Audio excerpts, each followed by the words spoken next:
नमस्कार दोस्तों, मैं प्रकाश शर्मा जो कि आज आप लोग के लिए इलेक्ट्रॉनिक विन्यास लेकर हम अपने YouTube चैनल फ्यूचर पथ पे आया हूँ। देखिएगा, इलेक्ट्रॉनिक विन्यास होता क्या है? कहता है कि आणविक भौतिक एवं परिमाण रासायनिकी के किसी अणु, परमाणु या किसी अन्य भौतिक संरचना में इलेक्ट्रॉनों की व्यवस्था को इलेक्ट्रॉनिक विन्यास कहते हैं। कहता है कि आणविक जो भौतिकी है या उसकी रासायनिक में किसी अणु या परमाणु का किसी अन्य भौतिक किसी दूसरे की संरचना में इलेक्ट्रॉनों की व्यवस्था को इलेक्ट्रॉनिक विन्यास कहते हैं। या इसका एक और परिभाषा होता है कि ऊर्जा के बढ़ते क्रम के अनुसार कक्षा में इलेक्ट्रॉनों की व्यवस्था या लिखने की तरीका को इलेक्ट्रॉनिक विन्यास कहते हैं। उसके बाद हम आवर्त सारणी में बताए थे कि आवर्त सारणी में ब्लॉक कितना होता है? 4, S, P, D और F। तो S ब्लॉक में जब हम विन्यास को लिखते हैं इलेक्ट्रॉनिक विन्यास, तो S ब्लॉक में हम लोग बताए थे बाह्यतम इसमें कितना इलेक्ट्रॉन रख सकते हैं? 2। S ब्लॉक में 2। उसके बाद P ब्लॉक में 6, D में 10 और F में 14। हम कहेंगे कि S और P दोनों का बीच का अंतर कितना है? 4। P और D का 4 और F और D का अंतर 4।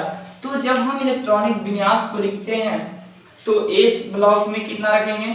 2, P में 6, D में 10, F में 14। उसके बाद हम ब्लॉक के बाद आवर्त के बारे में बताए थे कि आवर्त 7 होता है, जिसमें पहली आवर्त में क्या रखेंगे? पहली आवर्त में हम लोग सिर्फ S रखेंगे। क्या रखेंगे?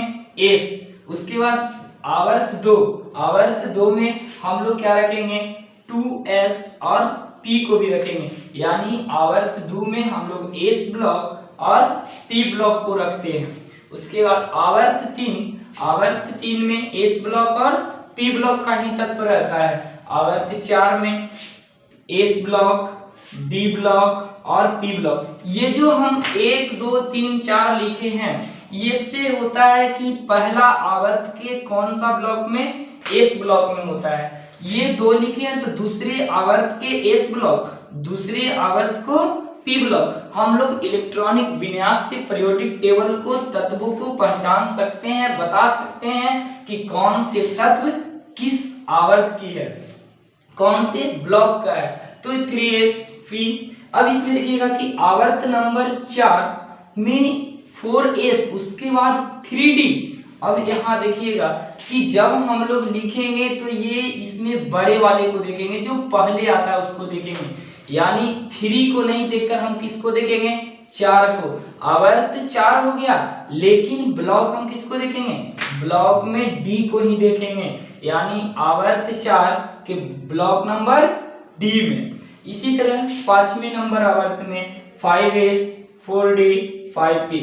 यानी 5S, फिर यहाँ D आया, इसके बाद 4, यानी आवर्त नंबर 5 ब्लॉक D।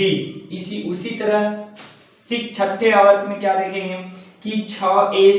फिर अब देखिएगा कि D के बाद कौन से तत्व, कौन ब्लॉक? F block. तो यहाँ पे F ब्लॉक, उसके बाद F के बाद D, तब P। देखिएगा कहता है कि 6 नंबर आवर्त में कहाँ दिखना है? चौथा को F ब्लॉक में, उसके बाद किसमें? D ब्लॉक में, उसके बाद कौन से ब्लॉक में? P ब्लॉक में। हम लोग जब आगे की ओर बढ़ाते हैं तो S के पावर 2 होना चाहिए। यानी S में 2, F में कितना? 14, D पे 10, P पे 6। तो उसी तरह जब हम लोग बढ़ाते हैं तो देखते हैं कि जब अब इसके पास जब 14 से अधिक हो जाएगा तभी किसको देगा? D ब्लॉक को। और जब D के पास 10 से अधिक हो जाएगा तब किसको देगा? P ब्लॉक को। आवर्त नंबर 7 में अब देखेंगे। आवर्त नंबर 7 में कहता है कि 7S, 5H, 6D, 7P। उसी तरह जिस तरह इस छठे आवर्त में S block, F block, D block और P ब्लॉक में हम लोग चले थे, उसी तरह हम लोग किसमें भी चलेंगे?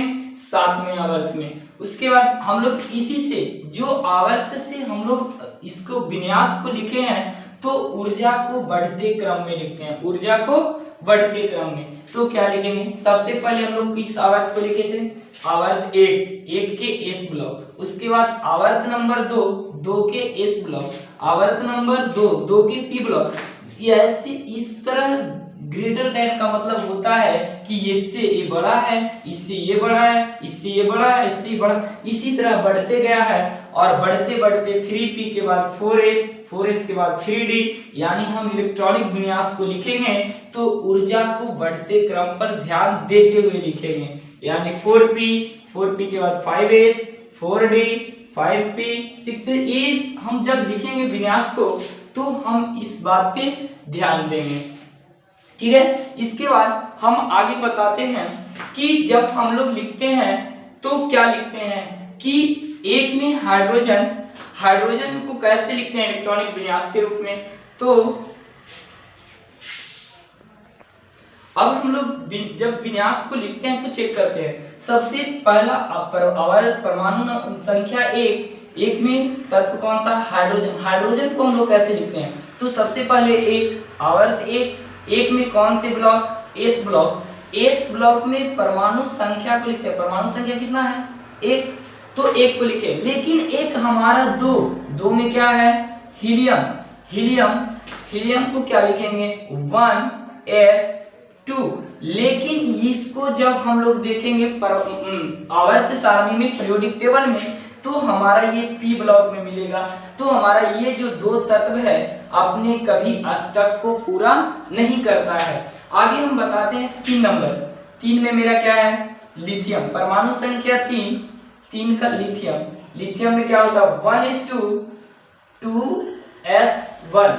यानी हम अब यहां से पकड़ेंगे कि आवर्त नंबर 2, आवर्त संख्या कितना, 2, ब्लॉक संख्या 1। अभी इससे हम पकड़ते हैं, देखिएगा कि 2 जो हो गया मेरा क्या हो गया, आवर्त, एस जो हो गया मेरा क्या हो गया, ब्लॉक, और एस के ऊपर में जो 1 हो गया वो मेरा क्या हो गया, वर्ग। तो हम लोग इलेक्ट्रॉनिक विन्यास से पकड़कर हम लोग बता सकते हैं कि आवर्त सारणी में ये जो लिथियम है कहाँ पे बैठा हुआ है। जैसे हम लोग एक चेक करते हैं, नियॉन, 10 में नियॉन को चेक करते हैं। तो नियॉन को हम लोग इलेक्ट्रॉनिक विन्यास क्या लिखेंगे, 1s2, 2s2, 2p6। अब आगे नहीं, तो हम लोग देखेंगे कि आवर्त नंबर 2 में क्या हो गया मेरा, आवर्त, ब्लॉक में क्या हो गया, पी जो क्या हो गया मेरा, ब्लॉक, और ये जो ऊपर में 6 है, 6 मेरा क्या हो गया, वर्ग। तो हम लोग इससे पकड़ सकते हैं कि पी ब्लॉक के 6ठे नंबर पर जो है आवर्त नंबर 2 के मेरा क्या है, नियॉन है, मेरा क्या है, नियॉन है। उसी तरह हम लोग आगे देखेंगे, आगे क्या देखते हैं, आगे देखेंगे। अब एक और चेक करते हैं, अस्केडियम, 21 नंबर अस्केडियम को 1s2, 2s2, 2p6, 3s2, 2 4 6 12, 3p6, 4s2, 3d1। अब हम लोग इससे चेक करेंगे क्या जो देखते हैं। अब कहो कि यहाँ पे तो 3 है, तो 3 आवर्त नंबर 3 में आप बताएं कि डी में नहीं आता है, लेकिन आवर्त नंबर 4 में आता है। तो हम बताए थे कि अधिकतम संख्या वाले को लेना है आवर्त में, तो अधिकतम संख्या वाले कितना है, 4, यानी आवर्त कितना में हम लोग देखेंगे, 4 में देखेंगे। उसके बाद अब ये आवर्त को देखने के बाद हम लोग इसको नहीं देखेंगे, हम लोग ये यहाँ लास्ट में देखेंगे, यानी डी जो है मेरा क्या है, ब्लॉक है, और डी के ऊपर पे कितना है, 1, यानी मेरा क्या हो गया, वर्ग। यानी हम कहेंगे कि आवर्त नंबर 4 के ब्लॉक नंबर डी में जो पहला तत्व बैठाया गया है वो मेरा क्या है, अस्केडियम है, मेरा क्या है, अस्केडियम है। ठीक है, इसी तरह अब देखिएगा इलेक्ट्रॉनिक विन्यास जो है इसको हम लोग लिखते कैसे हैं, ऊर्जा को बढ़ते क्रम में। ऊर्जा को बढ़ते क्रम में। तो सबसे पहले हम लोग लिखते हैं 1s। कहाँ पे आते हैं 1s के पास। 1s जो है 1s से हम लोग कहाँ जाते हैं 2s के पास। 2s से कहाँ आते हैं 2p। 2p से कहाँ आते हैं 3s के बाद हम लोग कहाँ जाते हैं 3p या 3p। उसके बाद 3p से कहाँ आते हैं 4s से तो देखिएगा 4s के बाद हम लोग जब इलेक्ट्रॉनिक विन्यास लिखने लगते हैं तो ऊर्जा को बढ़ते क्रम पे जरूर ध्यान देंगे। और जब अगर आप लोग ध्यान नहीं देते हैं तो क्या हो जाएगा, गलत हो जाएगा, इलेक्ट्रॉनिक विन्यास लिखने का सही तरीका नहीं रहेगा। तो 3d के बाद 4p से 5s से बाद कहाँ जाता है 4d पे। 4d से 5p उसके बाद 6s। अब देखिएगा 6s के बाद कहाँ आता है मेरा 4f।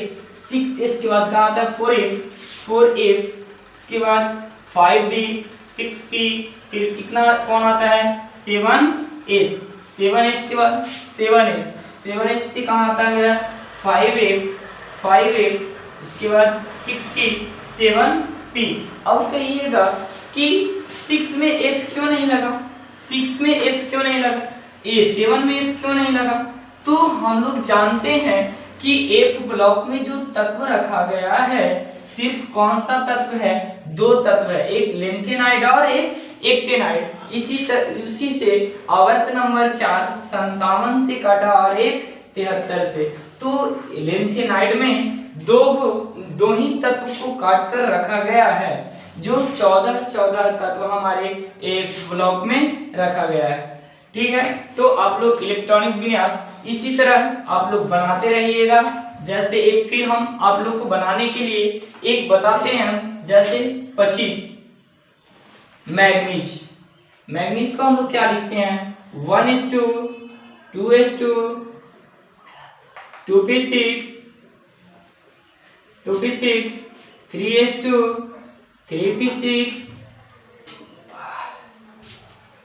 4s2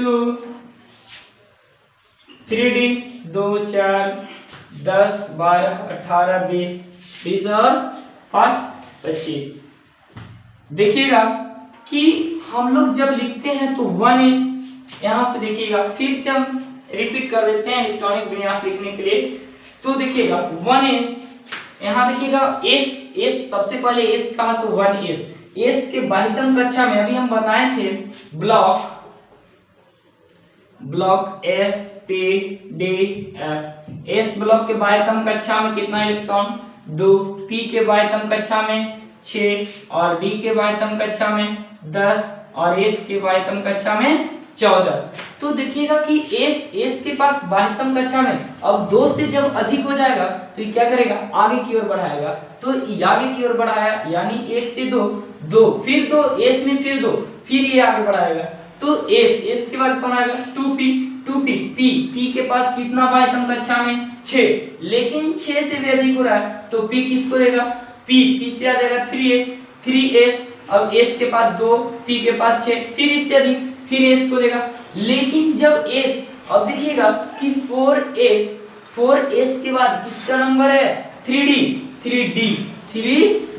लेकिन d के बाह्यतम कक्षा में कितना इलेक्ट्रॉन होना चाहिए 10 इलेक्ट्रॉन, लेकिन मेरा यहाँ भी कितना है 5। इसके आगे जब हम लिखते हैं तो हमारे d ब्लॉक में जब हमारे 3d10 हो जाएगा तो 3d10 के बाद मेरा क्या आएगा 4p1 से लेकर 4p6 तक। इसके आगे उसी तरह आप लोग इलेक्ट्रॉनिक विन्यास बनाते रहिएगा। Thank you.